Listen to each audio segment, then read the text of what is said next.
Hello, everyone. Welcome to this session, which is corporate transformation at every level. The clue is in the title, at every level. And this is where the rubber hits the road. We're going to talk to some corporations, some activists, some amazing thinkers, and we're going to think about how businesses can really make some change now, rather than just maybe talking about it. So we're going to have a fantastically interactive and exciting session. I'm really excited to be here. My name is James Bidwell. I am the CEO of Springwise. We are a global media intelligence platform.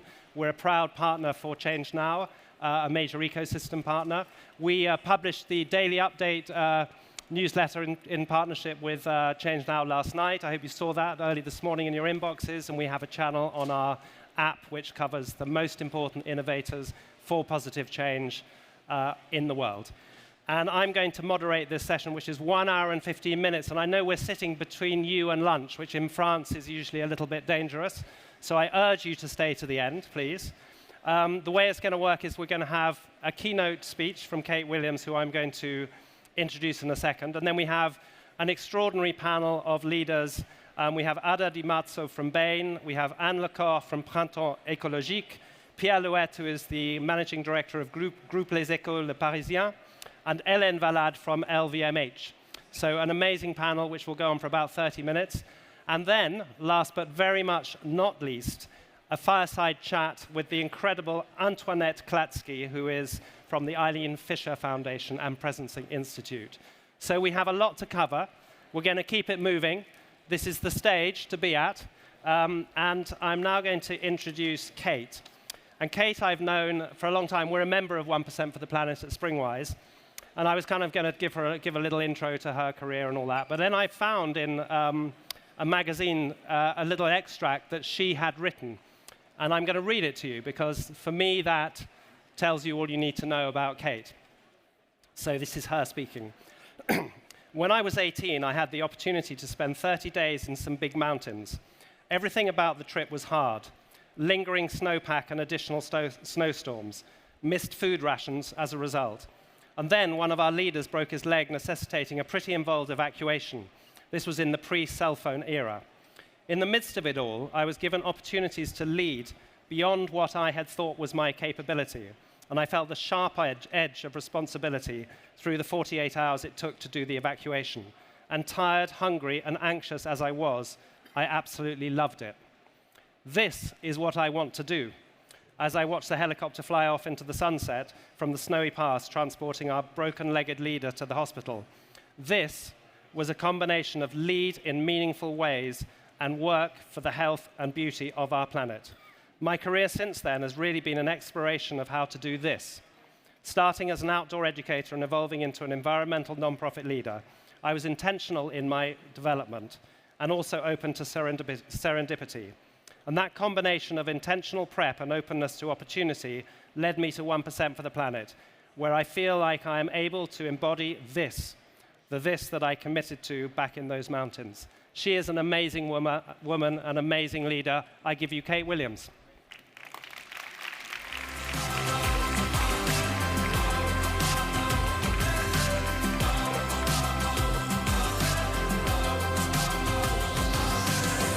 Hello, and thank you so much, and thank you, James. I really appreciate that, and happy to be standing here with you and not on a snowy mountain, actually, right now. So what I want you to think about while I'm speaking and while during this whole session today is, how do you think change happens? What is your theory of change? Because essentially that's what I'm going to be talking about, is a way in which change happens, and that is 1% for the planet. So 1% for the planet, and let me just give you a little roadmap, actually. What I'm going to do is I'm going to tell you about the 1% for the planet model, but again, I want you to be bringing in your thinking about, like, how does change happen? How does this fit with that? And I'm going to tell you a little bit about how we approach it and what the opportunity is that that represents for collective action. So 1% for the Planet was founded in 2002 by these two people, Yvonne Chenard and Craig Matthews.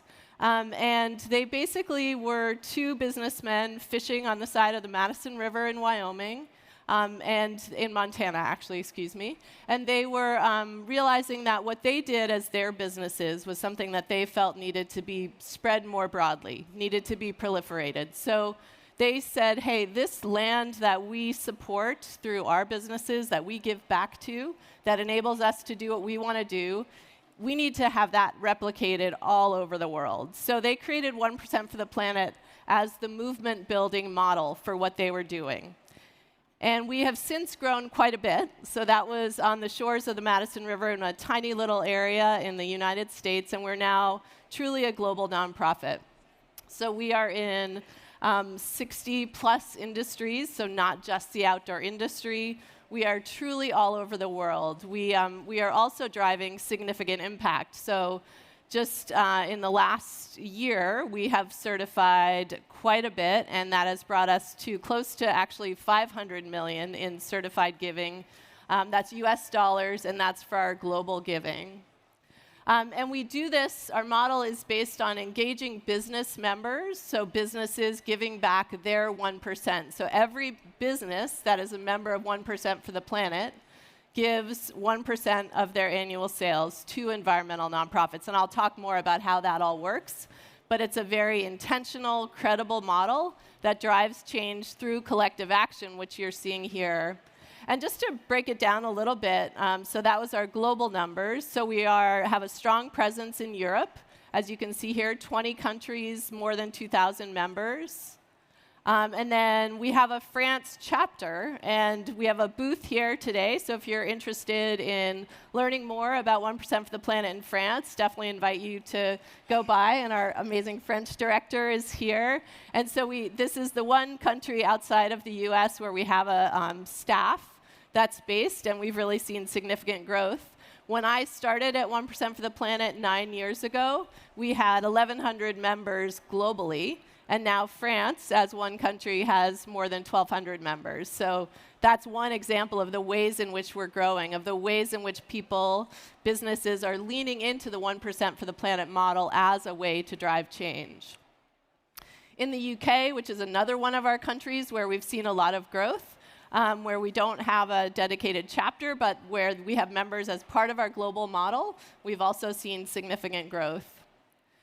So who is part of the 1% for the Planet model? Who is saying, yes, we want to do this? What's really exciting is that it's across all industries. So in that last, or in one of those earlier slides, I shared that it's more than 60 different industries, and no more than 10% of our network is in any one industry. So we're truly diverse. So it's not just a model that works for a certain type of company. It doesn't just work in the food and beverage industry, for example. It works across all different industries. And this is because it creates a way for brands to tell powerful stories about real impact. And those are customized stories to who they are. So Tazo Tea can tell their unique stories based on how they as a business are operating and thinking about change. What's a good example? Pukka Tea is another one. Those are two tea brands, right? But they both came to 1% for the Planet. And this is actually a really great story to share. So they both have very different stories. And Pukka was a member for a while. And they actually introduced us to Tazo Tea. And for me, that aligns with my theory of change, is that we have to let go of what we have thought of as competition and see the ways in which we can drive change by coming together, by seeing that there are opportunities for us to continue to be distinct, continue to be powerful businesses, and to drive change. So in the case of Pukka and Tazo, they both are making the commitment to 1%. So there's a unified collective action there, but they are giving to different nonprofits through our model. So they're telling different stories. So they remain differentiated in that way. So that's one example, and we see that all across the thousands of members in our network. But this is just a small sampling to give you an idea of the different types of members, the different ways in which they are showing up, and there are many different geographies represented here as well. So I've mentioned nonprofits, and I want to just explain a little bit about one of our theories of change at 1% for the Planet, in addition to this collective action, is that the act of giving to nonprofits plays a unique and powerful role in driving change. So it's not a silver bullet. My theory of change is also that there's not one thing. We need to do a lot of different things. But the role of nonprofits is really important, and it's important to understand that role. So we have government, we have businesses, and we have nonprofits at the simplest level. And what nonprofits are able to do is operate where there is not a market. They're able to operate totally driven toward a mission. They're often able to move a lot more quickly because they are not beholden to a set of shareholders. They are able to really orient towards the mission they're seeking to achieve, the impact they're seeking to achieve, and the action that they need to take. And so what 1% for the Planet does is, in addition to engaging our business members, we also maintain a network of vetted environmental partners. And these are all over the world. We have global environmental partners. And I've used the term nonprofit. In many countries, they're called charities. We lump them all under the term of environmental partners. And what they are able to do is really to drive this powerful change. And what's great about our model is that we look at businesses who operate, of course, where there is a market and generate resources within that market. And as you've seen on this stage and other stages here, are able to make a lot of changes within the marketplace. But one of the really powerful opportunities through 1% for the Planet is the resources generated in the marketplace.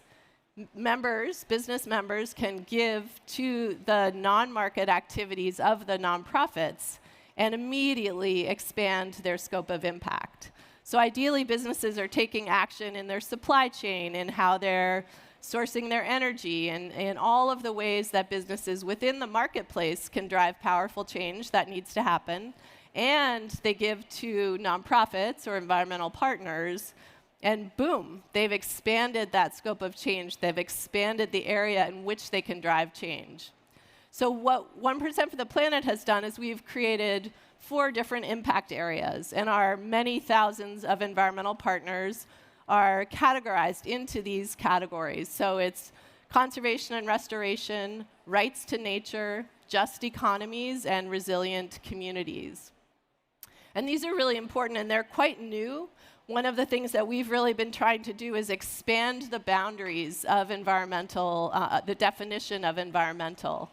And the reason for that is, as we've learned more, as we've all been working in this space more, and by we all, I mean not just our team, but the many people working in the environmental space, we've realized that many of the boundaries that we had put around what qualified as an environmental activity or not were really limiting. So often we were excluding those activities or investments that really could drive change for environment, for planet, for people.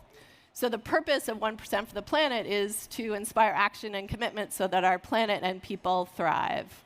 And so this is a way, these impact areas are a way that we really include community considerations. We include vulnerable communities. We include those areas where justice considerations need to be taken into account to truly drive environmental changes at scale for people and planet. So one of the things that we really think about as we're considering how we drive change is to do it in a meaningful and actionable way. And one of the really beautiful things about 1% for the Planet is it's very simple. And it creates a way for people, for businesses to take that first step, to do something that then can lead to further action. And so our model is really high impact, low lift. We create a simple, methodical way that businesses can step through the process, can stay focused on their core business while also tapping into our expertise to really drive change through environmental giving. So the first step is to make that commitment, to say, hey, yep, we are going to give 1%. And that may sound simple. It is simple. It may sound too simple to some of you, but it's super powerful to make that commitment, and then it's an annual commitment year over year. And then to develop the partnerships. I use that example of Tazo and Pucka, the 2 tea companies. And figuring out those partnerships is really where the magic happens. So each member of 1% for the Planet is giving directly to environmental partners that they, with support from our team, choose to give to. And so developing these really powerful partnerships, which at their core are really powerful relationships, is where it all happens. And then, of course, the act of giving. And that giving is typically financial, but also can be through volunteer time, through in-kind donations. So really, again, looking at all of the resources within the marketplace of the business, which includes employees and their time, which includes products that can sometimes be given. So the act of giving is a core part of our model.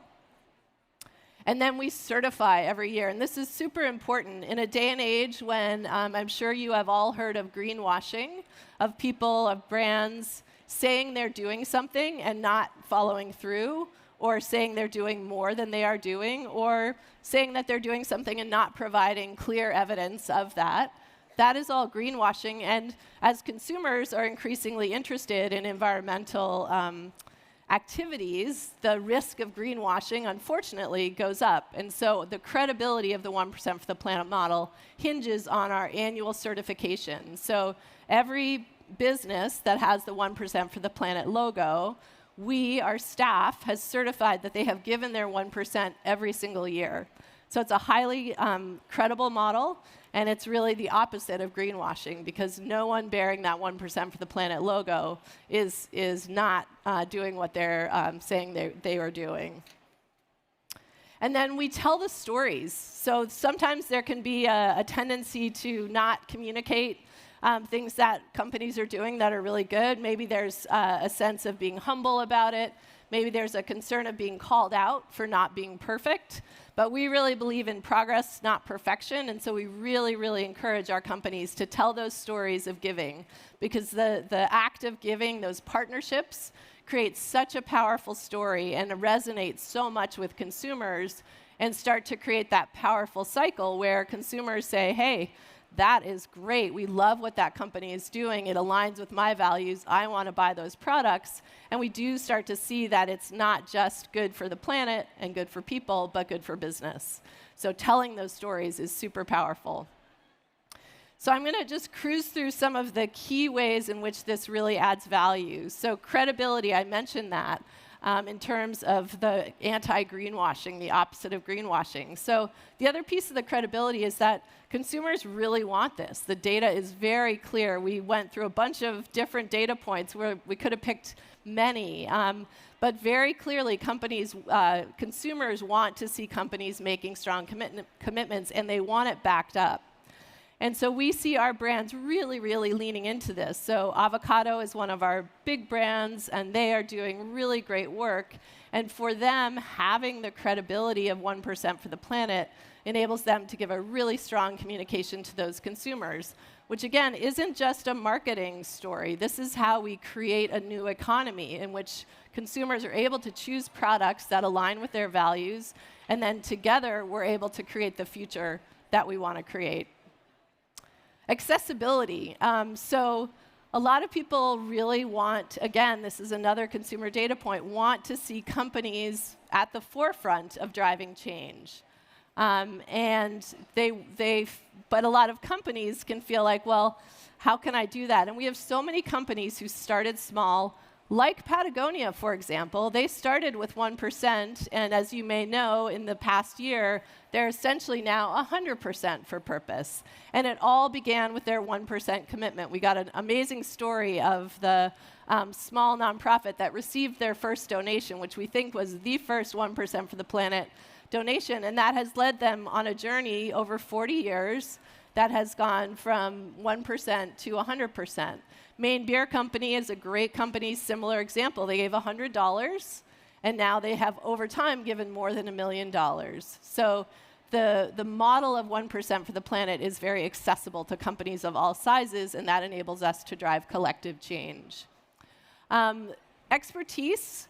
We are able to provide expertise around environmental giving, which is so, so important. And so we have found that our brands are able to come to us to say, hey, this is new to us. We haven't done this before. Help us to do this and to do this better. OXO is a large public brand, and they have worked closely with 1% for the Planet to develop their giving strategy.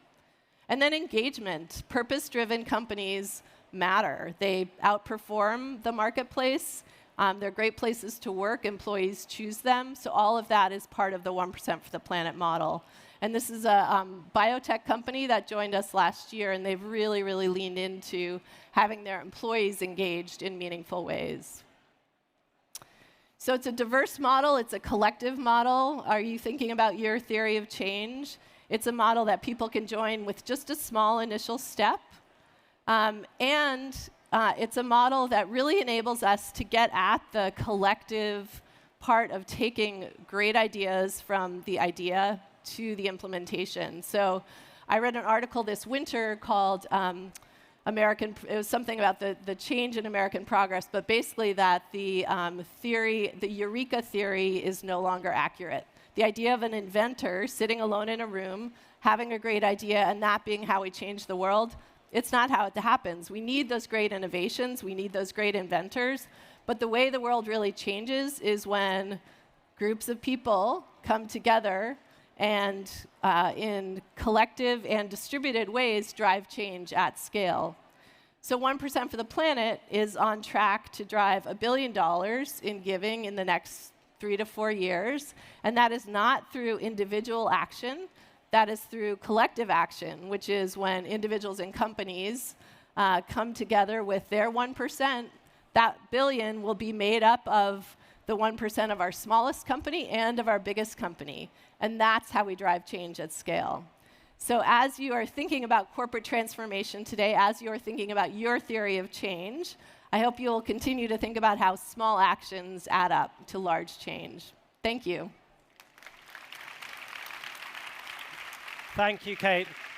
Fantastic. Brilliant, and a great framing for the session.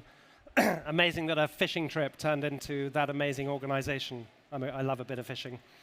But now we move to the panel, and I'm delighted to invite Helene, Ada, Anne, and Pierre to the stage, please. Big round of applause.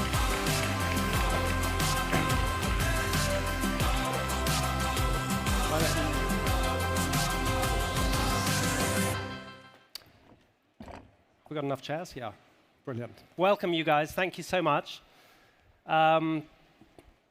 Great to have you, on this panel. It's a high-powered panel for you audience. So we have a lot to cover in only 30 minutes, and the countdown clock is already saying +3. So I think that's a hangover from the last one. But what I'm going to do is I'm just going to ask you, each of our panelists, just to introduce yourselves and say why you're here at ChangeNOW. So I'm going to start, Helene, if I may, with you, please. And yes, the microphones. Have to hold them quite close, apparently. Yes, thank you. Voila. Yeah, it works? Yeah. Hello, everyone. I'm very happy to have this opportunity to talk to you about transformation and sustainability. And just a few words to introduce myself. I'm Helene Valade.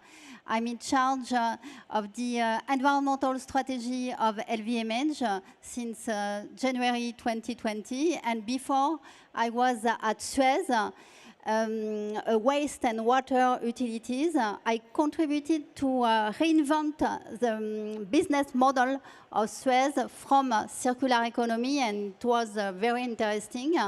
And now, outside LVMH, I'm chair the CSR Observatory, an association that brings together more than 100 companies.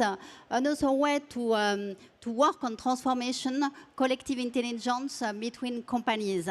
And LVMH comprises 75 maisons and several activities, including fashion, perfume and cosmetics, watch and jewelry, wines and spirits. But we have a common challenge to transform our relationship with nature, because all our products come from nature, and we have a lot of action, a lot of initiatives to protect biodiversity, to regenerate nature, to give back to nature what we borrow from it. And yes, it is an exciting transformation to drive. Thank you, Helene. Thank you. Ada. Thank you. I'm Ada. I'm very happy and honored to be with you today. And I'm a consultant since more than 20 years. Before I was a banker. I run the French office of Bain & Company since 4 years.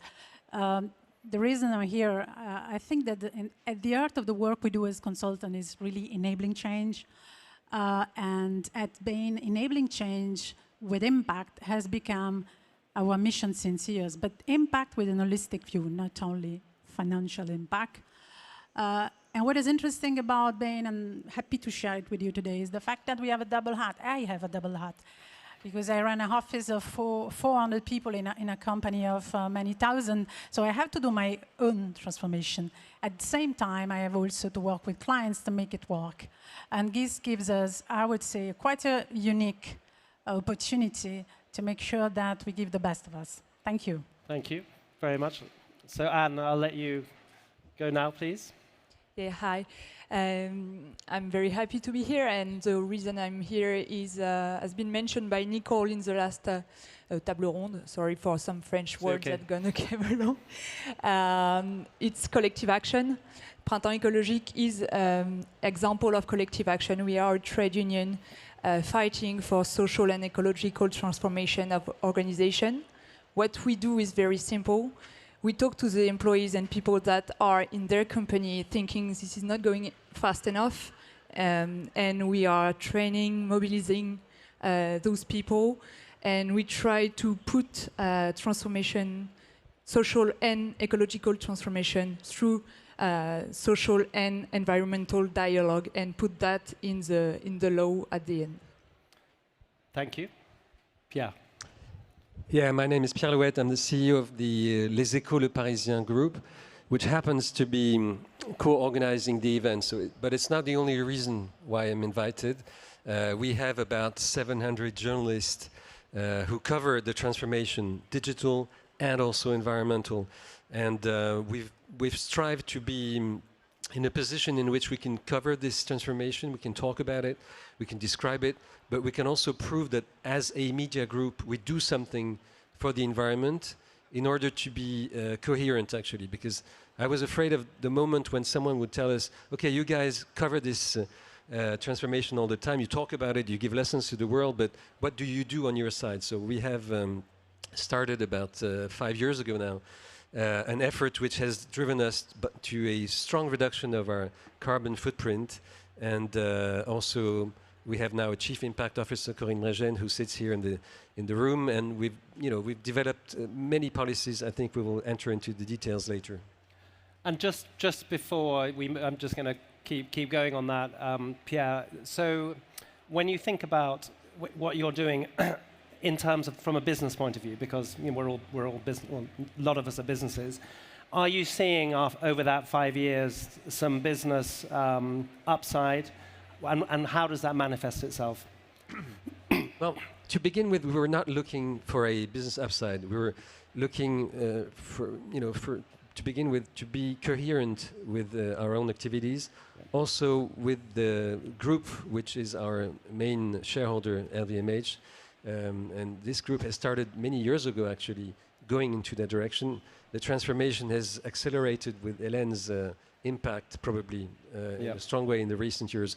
But we wanted to be in that direction. That was the first thing. Also, we were driven by something which I think Anne will mention later. We had some questions from our staff, because people were always telling me, okay, at home I do things which are good. I try to select what I put in the garbage, and in the office there is not much that is offered to me in terms of helping, in terms of doing something positive for the planet.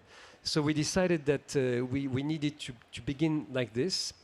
We were able to develop those policies and try to get people to interact with our company, do the selective activities that are needed, and also we were thinking we need to cover this transformation. It's going to be the biggest story of our lives, probably.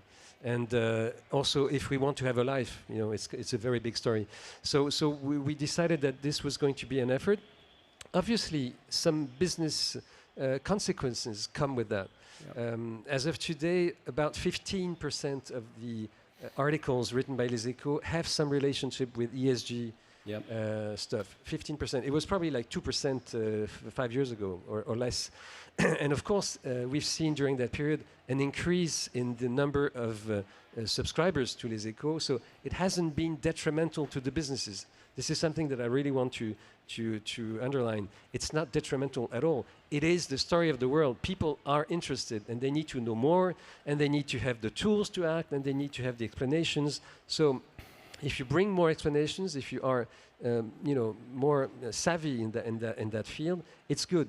It helps your businesses too. So it's a very coherent way to proceed. So, and I think you're ahead of it, and that's what I guess you should be anyway as running a media group. But and Santiago said to me, he said, Pierre is a visionary, and you've it was he told me, so it's a quote. But it's and you were there because it's so important to your people as well. Yeah, well, visionary, it sounds like I take artificial substances, which is not true. I'm not a shaman at all. So, but it's something that has to do with your life. I mean, around you, your kids, your wife, tell you, what are you doing in your own day-to-day businesses? What are you doing to help? What have you changed in your own life? And so that's probably what moved me. And the youngest members also of the staff were very much drivers, and then gradually we found out that the whole managing directors team was very interested and said, yes, we absolutely need to move. It takes some effort. We did 2 carbon footprints examinations. We were able to reduce our carbon footprint between the first and the second. We are very much depending upon a whole chain of value which we do not control. We print newspapers, but we don't own the forests, we don't own the printing factories. So we had to. The inks are very much polluting usually. So you try to find inks which are not going to be polluting. So we had to work with the whole value chain above us and also under us in terms of distribution, trucks, and so on. Brilliant. But it's fascinating, and I would say that most of the staff involved have found out that it's something that adds to your life. It's not something taken away from you. It really is an addition. Thank you. And you were itching to say something there, I thought. Give a perspective, and then I want to come to Helene. But give you a reaction to that and what you're seeing across your network and your clients. Yeah, and I think Pierre is right. I think when you try to enable change, and this is at the heart of what we do, the first thing as an advisor, at least for us, is to do your own homework. So when engaging on environment, Bain has engaged since more than 15 years. It's more than 11 years we are carbon neutral. This year will be net negative with all the nature-based projects. And so that experience over time has allowed us and the teams to gain the expertise, but also to gain what does it mean doing that journey. And we declined it, and we help clients to do the same journey very intensively these days. And this is very important because we work on the what, but I think my client knows quite well what they have to do. I think the point is more about how we make it happen, how the change at scale can happen. And I think that's the key, and that's the art of what we do. If we work on circular economy by helping a waste company to develop a very virtuous circle, to change the way they run their operation, having done this with communities in a lot of countries, pro bono has helped us and helps the client. On the other side, we are also trying to give our contribution as an enabler in the investment area. As you know, we are a leading firm advising investors, private equity investors over time. And if you look at 5 years ago, having an ESG view of how a company is creating a sustainable business model, it was almost not on the radar screen. And I'm very proud to be in the firm that had set that standard in the industry. So as of today, when we do due diligence work for our client, there is no one diligence where is this company we're going to invest creating sustainable impact. Yep. And that is very, very important for us. Thank you. That's great. Helene, you were talking to me a little bit about some of the work you're doing with the teams in LVMH. Do you want to share a little bit of that with us, please? Yes, but I think it's absolutely crucial to engage and to align the entire company around a common environmental ambition. And at LVMH, this ambition is formalized in a framework, a roadmap called Life 360, which is not a side issue, but an integral part of the global strategy of LVMH. And it consists of objectives, quantified objectives, set for 2023, 2026, 2030, and for very concrete action plans to drive transformation on circular economy, biodiversity, climate, and transparency. And this roadmap concerns all professions and involves in-depth transformation in the way they are practiced. Just a few examples of that. For a buyer, the challenge is now to take into account the carbon footprint of its supplier. For a salesperson, the ability to respond to the environmental questions of his customer. For a logistician, the choice of a more eco-friendly mode of transport.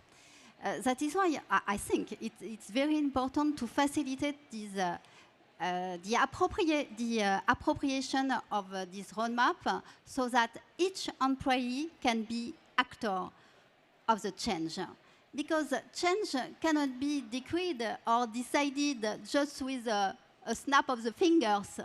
Why it is important has been to explain and must be explained. And yes, I think we have to give precise meaning to change, and change has to make sense for each employee. And then it's important to give the keys to implement transformation, because transformation is not just about change of gestures or behavior, but also about skills, hence the importance of training, explaining the meaning, and yes, providing expertise. Training is key.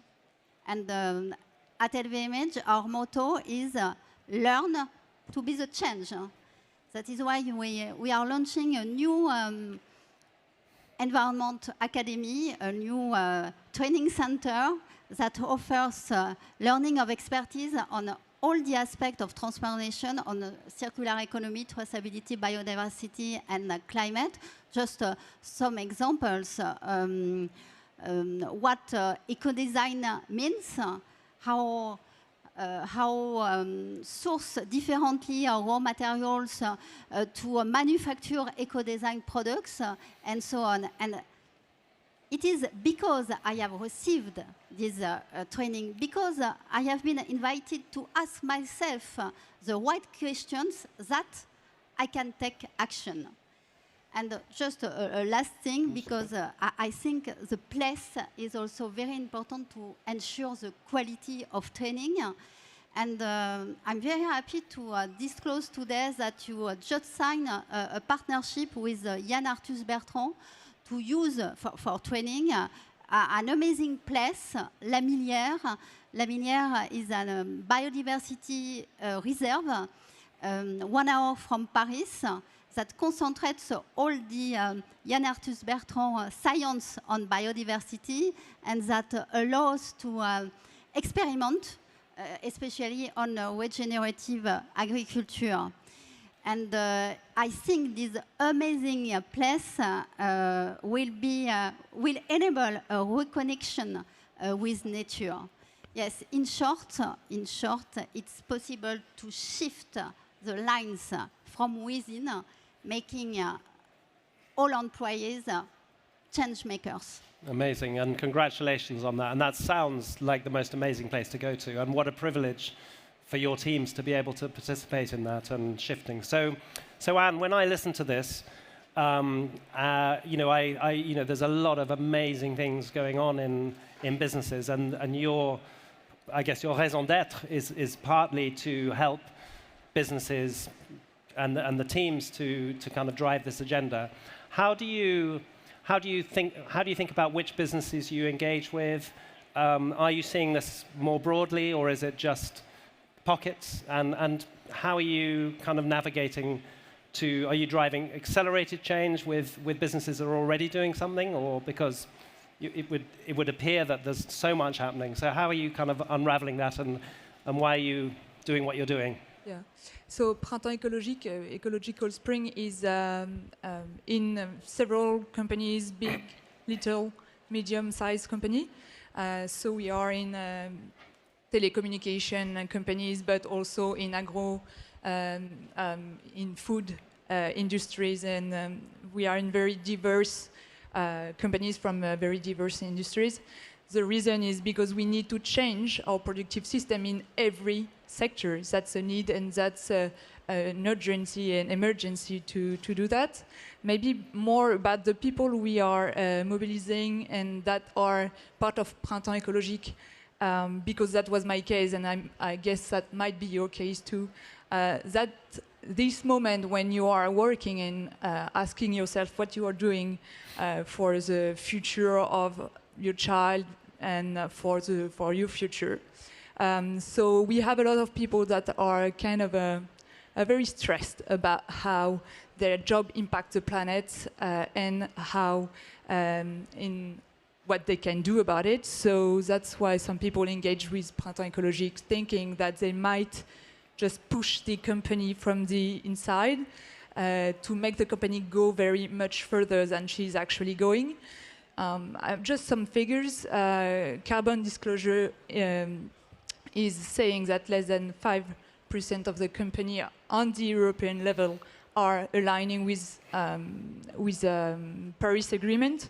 So we are very, very aware that companies are not going fast enough facing the emergency. So what we do is trying with the employees to find where we can act. And for example, we are in a telecommunication company, employees that are now analyzing every project the management is showing them through a very specific and strict analyzing method. Yep. And saying to the management, here, that project is actually not compliant with what we need to do.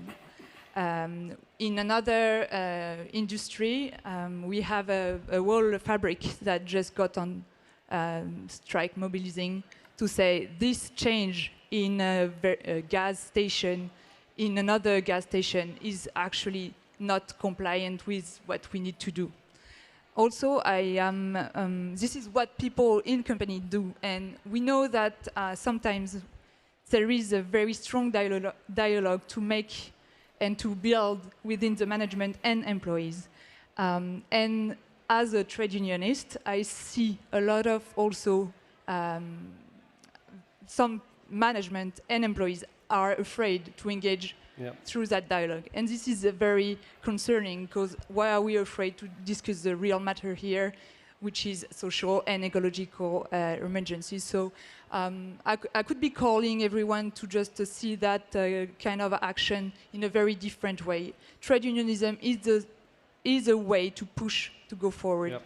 And just something else that I'm actually wondering a lot, and that I'll let you with it, a question that I will let you think, is your company still existing in 2050?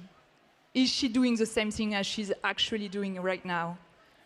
For a lot of companies, they will not be doing the same thing. We need to just ask for the usefulness of what we're doing, what we're producing, and what we consume. So that's that very much story we need just to ask. It's very, thank you. And of course, we're here in Change Now with a lot of people who are doing it.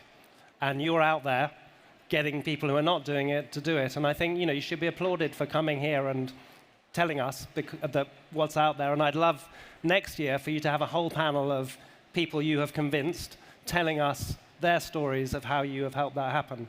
And I think it's we need it, because it's easy to hear great stories from our participants here, but to forget what's not happening. So thank you for that. I want to shift the conversation. We only have 7 minutes left to more around innovation and how you guys are seeing the innovation landscape. And I'm going to start with Pierre because I'm loving Les Éco Start, I think it's called, and the way that you're embracing the startups and that kind of innovation community. And just to understand how that's happening and any insights around the kind of the broader transformation agenda. Well, maybe to begin with, I should have mentioned the fact that we have worked on the mission statement, which was not very unusual for a newspaper company to do that. And so we decided a couple of years ago to define ourselves, and we said, Le Groupe Les Échos, Le Parisien is committed to fostering the emergence of a new responsible society by informing, mobilizing, and accompanying on a day-to-day basis citizens and companies. So we decided that it was going to be our job to do this and to help people interact. Anne didn't mention it, but she told me previously, before we moved on the stage, the law has changed in France. And that's really very important because now there is a law that says that members of the company, staff of all kinds, have a right actually to ask questions about what their company does for the environment. As we all know here, probably the reason why of companies has dramatically changed also 5 years ago now. In the past, legally, a company was just a place where you distribute profits between shareholders. Now it is also a structure that has to contribute in a positive way to society. So all of this has changed very much. We are here at Change Now. Change Now has two very strong words. One of the messages is the fact that we don't change fast enough. One of the positive messages is the fact that Change Now has grown incredibly over the last 3 years. So more and more people understand that we're not changing fast enough and come to this event to know and to learn more. So a couple of points that I really wanted to stress. When we go to our staff again, we have decided to launch a whole training program over which every single journalist actually will be trained. So it's about 720. Not each of them was super fanatic about that, but we said, yeah, it's mandatory. It's like learning to write, learning to speak, or I don't know. You have to learn and you have to know more. Obviously, it will give us more clout, more power when it comes to covering all of those issues. So we decided to launch this, an Impact Academy also that we're going to launch. In the next weeks, we will have Emmanuel Faber, Marie Eklund, maybe you heard of her too, coming to our COMEX and sharing with the people, the management of the company, everything they do. So it is a continuous effort. And I think Helene was really rightly mentioning this. It is about alignment. You cannot do your work and say, and by the way, there is something in the back of my head that has to do with the planet. It has to be integrated. Again, you were mentioning Les Échos Start and also the startup pages. The startup page, which is a daily thing in Les Échos, it has more and more companies that are startups in the environment field. So once again, this has become so huge. It is so urgent.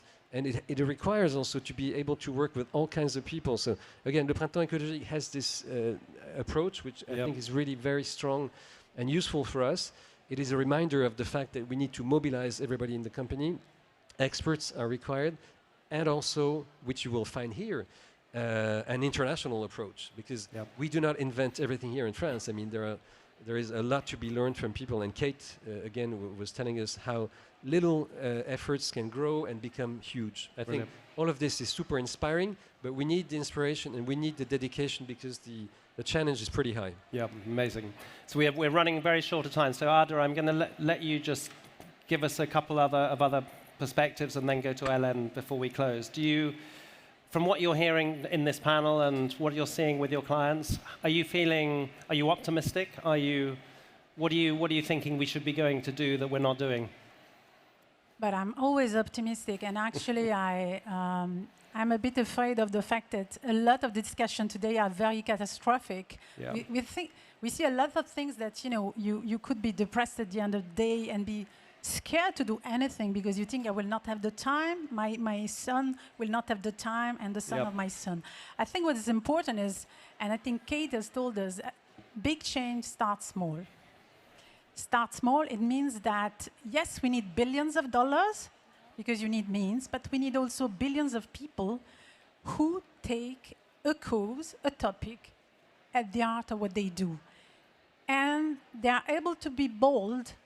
They are able to have the courage to raise the hands and bring a different perspective. I think change starts from this. Yep. You don't start change without saying, yes all the time. The second point is that, and this is what I do with clients, and I think clients, what is important today is that the change we are had and we need to face are very long. We are talking about 15 years, 20 years, 30 years. When I talk with CFOs and you tell them that, the impact of what you're doing today, it will be in 20 years. It goes beyond their quarterly meetings, their annual shareholder meetings. And this is very difficult as an organization to manage because actually you have to work on how a single organization moves forward and keep the line for 20 years. And how you make sure that everybody in the organization, not only the exco, but that is aligned, but how a single individual is convinced about why this change should happen, why and how is impacting his life first, and the way he works with his team, within the organization. If you don't create in a community, and even in the organization, a space of dialogue and transparency about what this means, actually you can't create such change. Especially, we are talking about existential stakes, not incremental one. So if people are not convinced, you do not move forward, you do not step change. That is what we need. Yeah. So that was really at the heart of what you're doing now. Brilliant. And Helene, last word to you. Just a call for action. Give us something to go home with. A call for action. Ask your human resources department or your sustainability department for a new training catalog to increase the expertise on sustainability of your organization or company. It works. Perfect. Thank you so much to this amazing panel. Don't go, but Pierre, thank you. Anne, thank you. Ada, thank you. Helene, thank you. We could have talked for a lot longer, but you've given us your time, your energy, and congratulations, all of you, on the incredible things you're doing. So I invite you to go, and then and Antoinette is going to come on stage. Please stay for Antoinette. She's amazing, and we have a fantastic conversation lined up for you. Antoinette Klatzky, a round of applause, please. And there are some seats. If you guys want to come in, that's good. Sit down. Take it easy. Lovely to see you. So we're just going to rearrange while we... you can sit here, and I'll sit here, I think. You got your mic? Yep. So, here we are. We're going to just take a moment while the audience rearranges itself. This is very special, so I encourage you to come in from the sides. We have 18 minutes. And I think we will just wait for everyone to sit down. We'll take a moment. Yeah. Okay. Process everything you just heard and just land here together. Wonderful. Okay, so we have with us Antoinette Klatzky, who I had not met till last week. And this is also my final final moderation of 3 sessions of 1 hour, 15 minutes. And when we met, I came away going, oh my goodness, this lady is just extraordinary. And I'm really excited to share with you and for her to share what she's doing. And I think, first thing I was going to ask you, because you came in from New York. You look like you didn't come in from New York. You look like you were in Paris for the last few weeks. How are you feeling about being here? And tell us about what you do. Sure. Well, first of all, I love your sneakers, James. I've been watching from the audience, and it's just this pop. Springwise purple. Bright, which I think we all need. And I think that's also what brings me here to this Change Now summit, which some wonderful friends, I would say, a lot of heart has brought me here. And this sense of needing something bright to inspire us and to activate all of us and to re-engage so much of what we're doing in our own little worlds. Because I find that in my own little bubble or at my little spot on planet Earth where I get to experience my life and do my work, I can feel quite lonely. And I can feel quite in my own little bubble trying to make something happen. And when I come into this space and I feel this energy of all of us together, all of a sudden something feels alive and I feel a little more ready. So I think that's what brought me here. And to share, as you asked about my work a little bit, I've been working with Eileen Fisher, who's an ethical apparel designer, and I've been working with her for the last close to 15 years. Working with her foundation and a lot of different creative ways that we can do good in the world together. And I also, through that work with the foundation, partner with the Presencing Institute. And many of you may be familiar with the Presencing Institute or have seen some of my colleagues yesterday or later today. More of us will be continuing. But that's really what brings me here, James. Well, it's amazing to have you, and thank you so much for sharing your time with us. And when we spoke, and as you know, I worked in the fashion industry a long time ago, your model and the model of Eileen Fisher to set up a foundation that, correct me if I'm wrong, which is an activist in the business to reset the business for the future and to regenerate, which I found incredibly inspiring, because often foundations are on the side, just, let's do a bit of philanthropy and we've done that and we're throwing some money at some good causes. But actually what I think you're doing, and maybe you could share, is you're helping to catalyze that massive change. Absolutely. Am I right? Yeah, I think, I don't know that we ever set out to say, okay, we're going to catalyze massive change, but we care. And I think that, Eileen is a generous human being, but we also really just care about each other and the relationships and care about our world.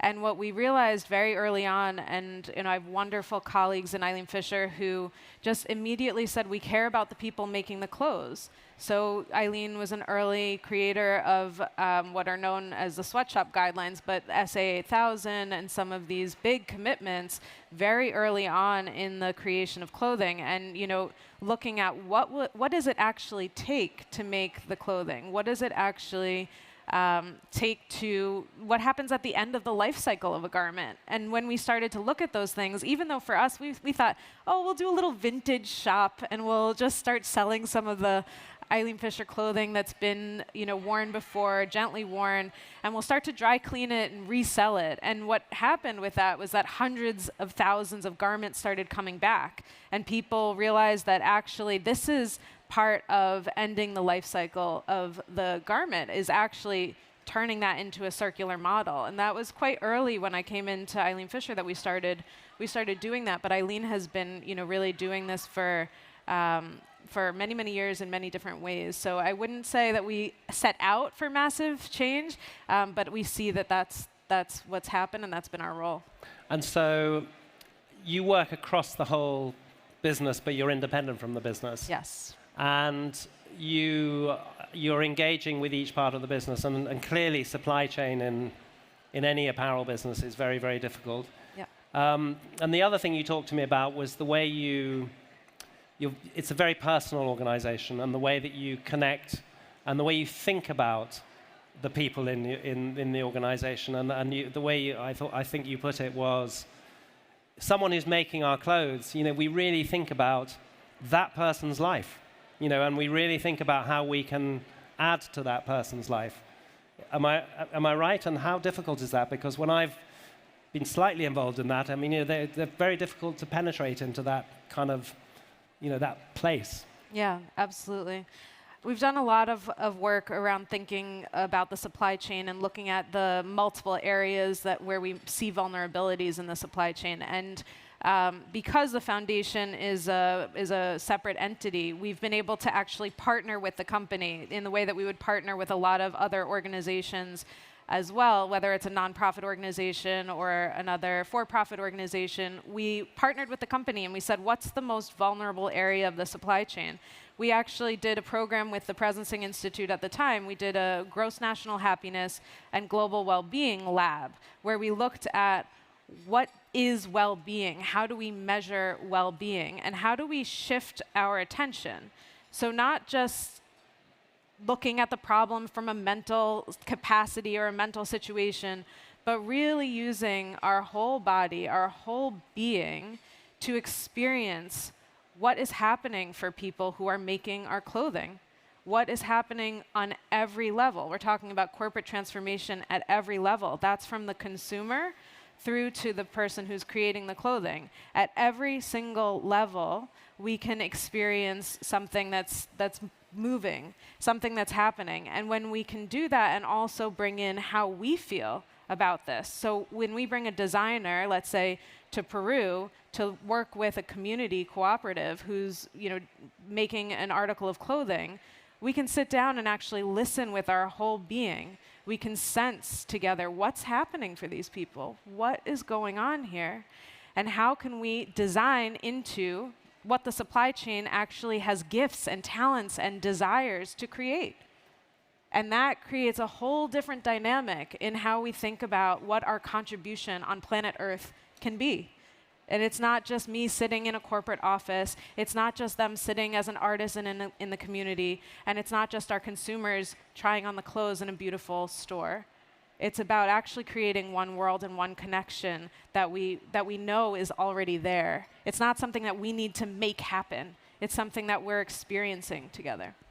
And I think, I think it's just an extraordinary way of looking at it. And of course, it's such a human way of looking at it. And we go back to yesterday morning when we opened the Change Now Summit, and we talked about the human factor, and we had Mathieu Ricard talking about his perspectives, and we forget a bit because we can be in the corporate kind of thing and looking at corporate things, and I think it was amazing to hear our last panel talking about the training and the human side of it, and it's the people that make up organizations that are the ones who are going to transform the world and transform, which we need urgently. And tell us how you got in touch with the Presence Institute and how that came about. Was that you? Well, no, there were a number of people, but I've There's maintained other people, the connection. yeah. So Eileen actually, I came in to start this Young Women's Leadership program at the time, and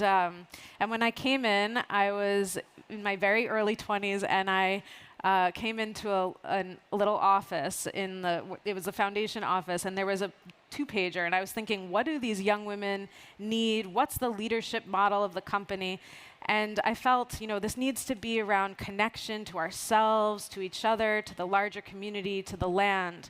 And I started looking through, I was kind of on the side, just filing papers, and I found this 2-pager, and it was talking about the ecological divide, the social divide, the spiritual divide that we feel within ourselves. And I said, this is it. This is exactly the framework. And, and it said OTTO at the bottom. And I was like, what is OTTO?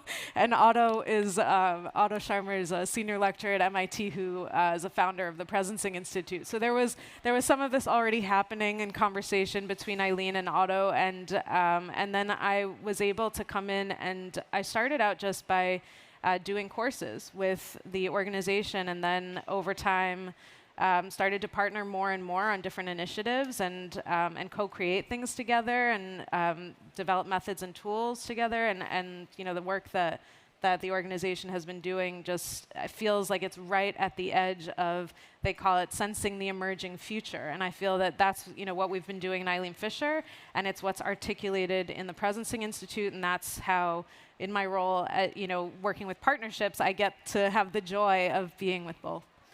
And I mean, not only is that an extraordinary story, but it's so ahead in terms of in a business context, particularly maybe I shouldn't say it, but in an American business context. Very true. Where my experience has definitely not been this, and I think it just feels like it feels so powerful and such a powerful message for this group and this audience. One of the things you said to me on our call is the magic of the ownership. Talk a little bit about that. Yeah, I loved Kate Rayworth yesterday. She shared a number of things, and I said, yes, that's what it is. And one of the things that we're sitting with right now is this word regenerative. It's being thrown out and around a lot.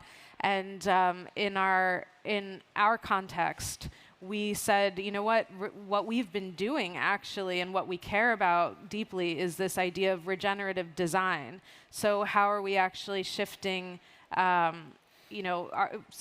back to Kate Raworth, she had this great framework around we are living in a degenerative industrial society and economy, and we need to move towards regenerative. And what that means and what that looks like is moving from a take, make, waste kind of framework, the degenerative, to the regenerative, which is about repairing, reusing, restoring.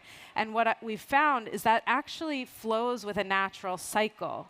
So it's not this linear mentality of, here's my supply chain, here's the consumer, we're going from end to end. It's actually about moving with the cycles of nature and moving into regeneration, not just sustaining or doing less bad, even though sustainability initiatives are wonderful. And we need to move to a place that's actually leaving the planet better than we found it. And your question about ownership is actually a huge part of what gets us there. And that's something that we're sitting with now around what does an ownership model actually look like? And I would say in the United States, we don't have a lot of good role models, although Patagonia, of course, has been a great one to look at. Bosch has some wonderful, not in the United States, but has a wonderful ownership model as well. And the idea that we're looking at is, Patagonia, for example, said Earth is our shareholder. Earth is our shareholder. In Eileen Fisher in 2005, so part of the reason that I was even able to have this kind of job to get creative in this way is because Eileen said, you know what? We want to pull out some of the profits, and instead of selling it to shareholders who have no idea what we're doing, we're going to do an employee stock option plan, an ESOP. And the employee stock option plan allows employees to have ownership. So she still maintains and has maintained 51% ownership, but the employees own 49%.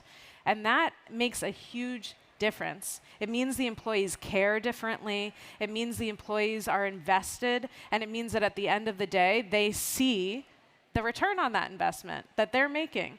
And so, yes, there's a lot more to do there. I think we're still looking at, can the foundation have some kind of ownership or connection, and what does that mean, and what are we doing together?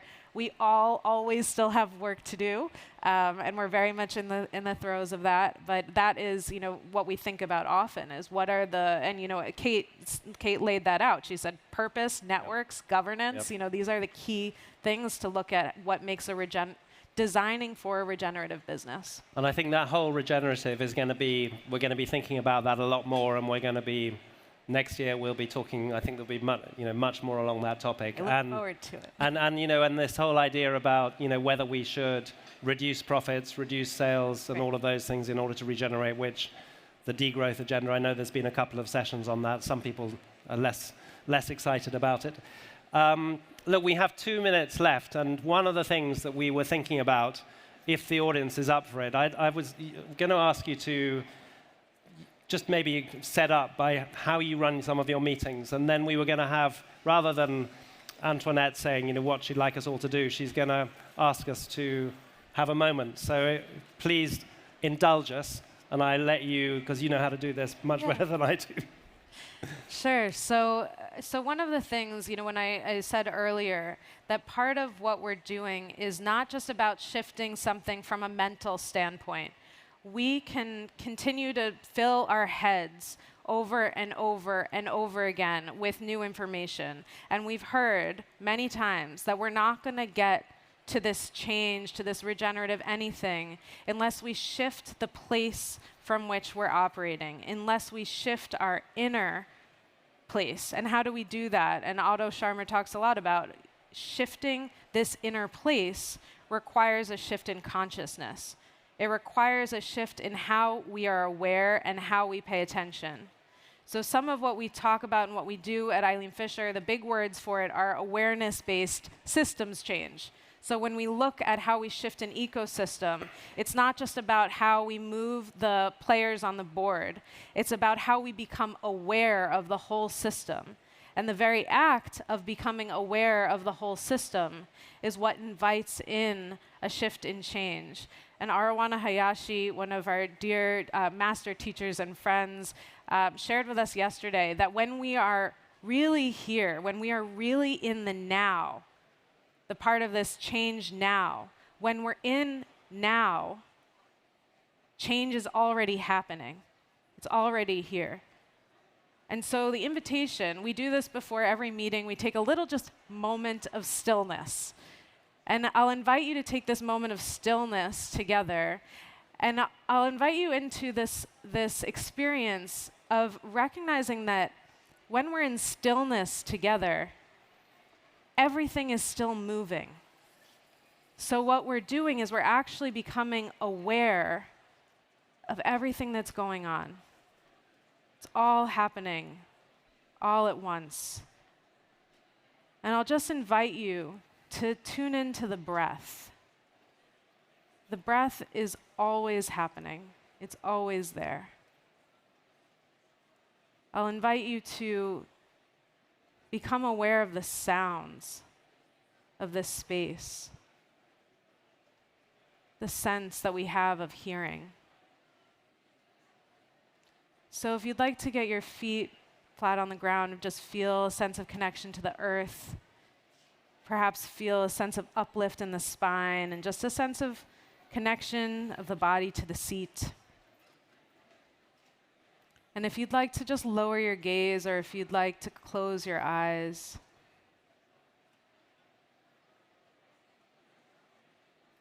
feel both a sense of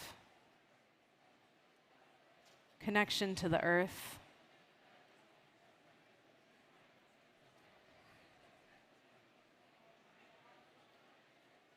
this place on the planet that we're inhabiting today.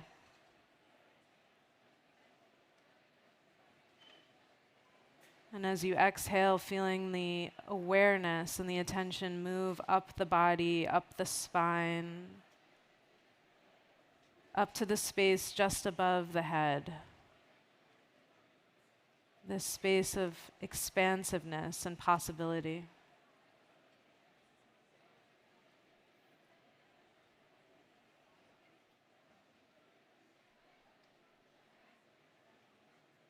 Being a human being connected both to earth and sky, bringing the awareness to the space around the heart.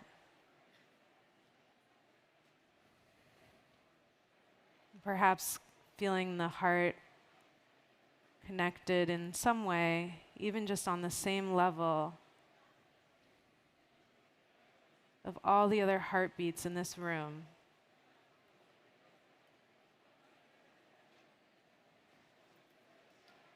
Just feeling a sense of all of us here caring, longing for a better world. And knowing that each of us is making that contribution here.